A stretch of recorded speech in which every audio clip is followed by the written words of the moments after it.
समृद्धी इलायची, आमचा चहा तुमची आवड, चव अशी की मन जिंकेल। एका चांगल्या दिवसाची सुरुवात करूया समृद्धी इलायची चहा सोबत। कडक सुगंध, ताजे तवाने, उत्साह, स्पेशल आस्वाद। समृद्धी इलायची चहा, चव पारंपरिकतेची, होलसेल दरात विक्री सुरू। संपर्क 93 70 86 80 04 तसेच 95 79 24 91 85। ब्राह्मणी, तालुका राहुरी, जिल्हा अहिल्यानगर।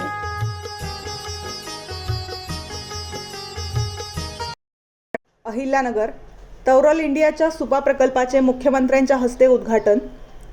दावोस कराराच्या माध्यमातून उत्तर महाराष्ट्रातील 5 जिल्ह्यांमध्ये 50,000 कोटी रुपयांची गुंतवणूक आली असून यात एकट्या अहिल्यानगर जिल्ह्यात 11,519 कोटी रुपयांची गुंतवणूक येणार आहे।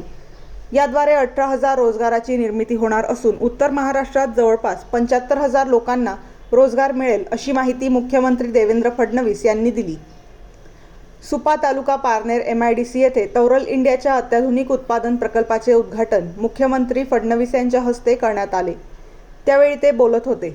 या कार्यक्रमास विधान परिषदेचे सभापती राम शिंदे, जलसंपदा मंत्री तथा जिल्ह्याचे पालकमंत्री डॉक्टर राधाकृष्ण विखे पाटील, उद्योगमंत्री उदय सामंत, खासदार भागवत कराड, आमदार काशीनाथ दाते, सुरेश धस, विक्रमसिंग पाचपुते, तौरल इंडियाचे व्यवस्थापकीय संचालक भरत गीते व थोनी ॲल्युमिनियमचे लोथर थोनी आदी उपस्थित होते।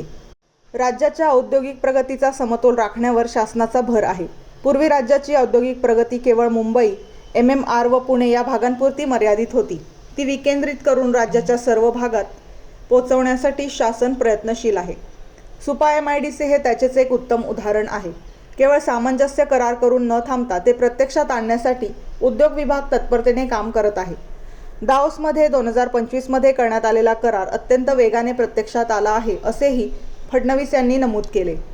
लोथर थोनी यांनी मनोगत व्यक्त केले।